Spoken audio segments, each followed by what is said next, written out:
good night, depending where you may be. It is the first night of Navaratri, the first morning after the first night of Navaratri here. Some ongoing technological snafus this week. Mercury is definitely retrograde. I sent out a newsletter yesterday saying, hey, follow Lalita Chandika temple for Navaratri ceremony, and that was forwarding a tip from one of my trusted teachers, and as far as I can tell, it didn't happen last night. It wasn't there. I was expecting to find it live on YouTube, and it just wasn't there. So I'm not sure what happened.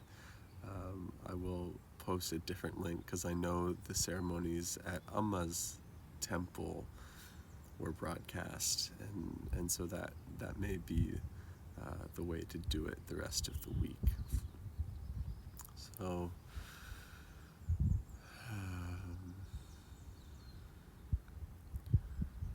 this first morning, the sun is just rising here in Lisbon. The story that I'm thinking of is from really the first 2 weeks that I arrived at the Shivananda Ashram in Grass Valley, California.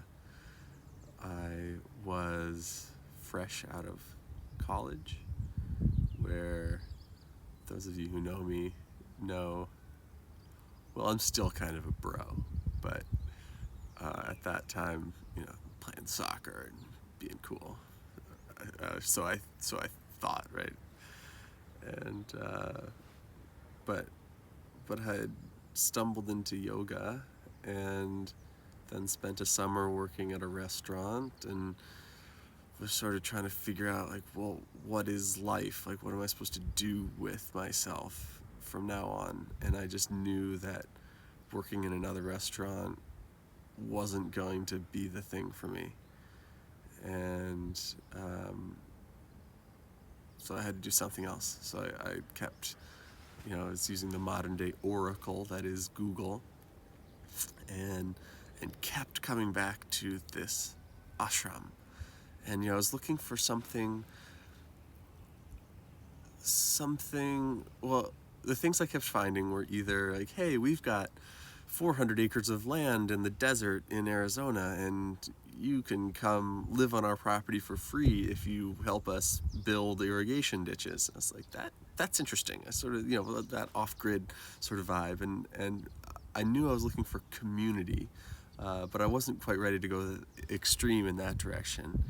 And then the other things I was finding were like, week-long fancy yoga retreats, and like that wasn't quite it. And this Shivananda ashram kept landing sort of right in the middle, a work-study program, and it was an affordable way to go learn and be in community. So I ended up there. And this was my introduction to yoga and yoga philosophy in a major way, and Ayurveda and astrology. Ultimately, this is the year 2009. And so I'm looking at the program, and I see, okay, yoga, great, I want that. Meditation, yes, teach me. Working in the garden, working in the kitchen, all that, like, yeah, I'm here for it. Oh, but devotion, praying, bowing, singing, I don't think that's for me. I think I'll just sit that part out. I'll just sit quietly at the back for the part where we kneel and pray. I don't, negative connotations with prayer and worship. These things sounded dogmatic, and yeah. So I get there in January. I spent New Year's Eve in San Francisco. I went and saw Zappa plays Zappa, and Les Claypool's Frog Brigade did a joint New Year's Eve show in San Francisco, and so I went and did that, and then made my way to Grass Valley the next day, and it was within a couple weeks that Karnamrita Dasi came and did a 9 or 10 day Bhakti Immersion. And for those of you who don't know Karnamrita, I would strongly recommend that you find her songs, her music. There's not much on Spotify. She has more integrity than that. But her music is out there, and she has one of the most divinely beautiful voices that is possible. And she's just a glorious human. Grew up in the Hare Krishna community, and has her own complex journey through that world, but sings with her whole heart, and it's very, very beautiful. So she came to the ashram and did this whole long immersion into the different modes of bhakti, the different moods of bhakti, and the different ways that we can approach our devotion. And that was the first time in my life where I recognized myself as a devotional being. That I do, pray and worship all the time, taking different forms. Like, I devoted to my soccer team and my friends. And it was the first example I remember coming up. It's like, this devotion thing can take many forms, right? It doesn't have to be kneeling before, I had this very crude concept. You just bow before dolls on a stage? Like, what? Thinking of like an altar, right?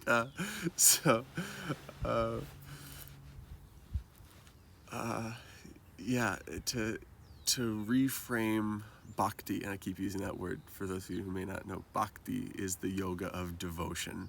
It's really like the type of yoga that works with the emotional body and directs all of the full spectrum of emotions that humans go through, and orients it towards the divine, and finds the divinity in love, in anger, in fear, in grief. So this week with Karnamrita, excuse me. It's early. I was up late and up early, and Karnamrita totally showed me the way that bhakti moves through my life, whether I know it or not. And that week was very, very transformative. It really kicked off this whole phase of my life that I'm still in, of seeking closer connection to the divine forces that are moving through all of us all the time, whether we are paying attention or not. And so it is through meditation and prayer that I strive to know those forces more closely.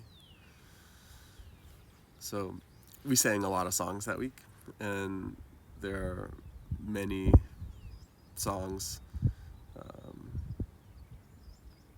that I'll probably be singing to you these mornings. The one that comes to mind today is it's from the Brahma Samhita, I believe, and it goes Adi Purusham, Govindam, Adi Purusham, Tam Aham Bhajami. And so let's talk about this. Govindam, one of the names of Lord Krishna, specifically refers to the child of Krishna, the sort of like frisky, troublemaking, flirtatious, cowherd form of Krishna, the butter thief form of Krishna.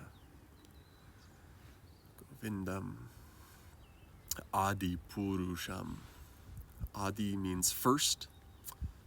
Purusha, for those of you who have studied Ayurveda or Samkhya philosophy, speaks to like the original cosmic body. Purusha has to do with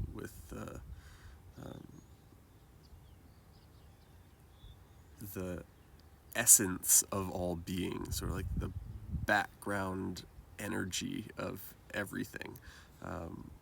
We can sort of think of it related to like the Akashic field. It's kind of parallel to the Shiva concept between Shiva and Shakti.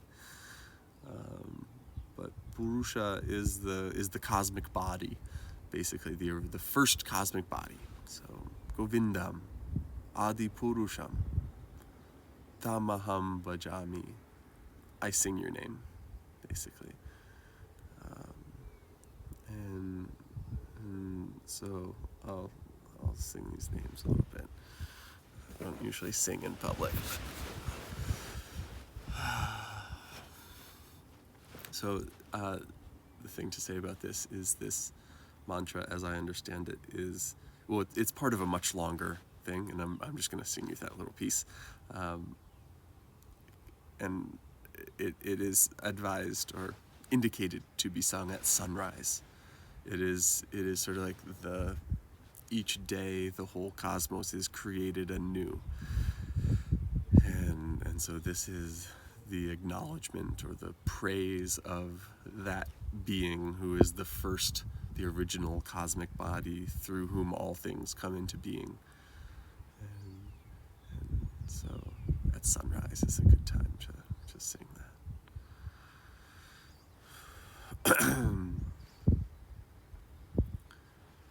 Govindam Adipurusham Tamaham Bhajami. Govindam Adipurusham Tamaham Bhajami. Govindam Adipurusham Tamaham Bhajami. Govindam Adipurusham Tamaham Bhajami. Govindam Adipurusham Tamaham Bhajami. Govindam Adipurusham Tamaham Bhajami. Govindam Adipurusham Tamaham Bhajami.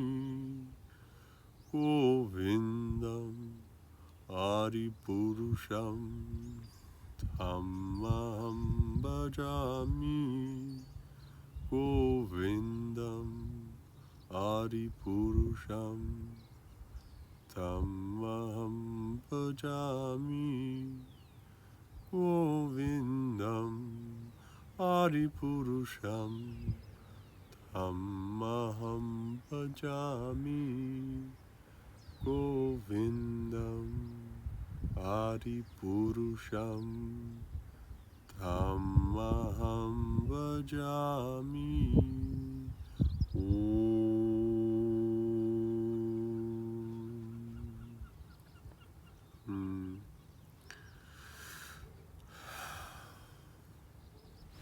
Such a sweet little song, and it's often with me early in the morning. I'm looking over here, I'm looking at the horizon, and I can see there's a massive cloud coming this way that's hiding the sunrise, but that's okay. I know it's there.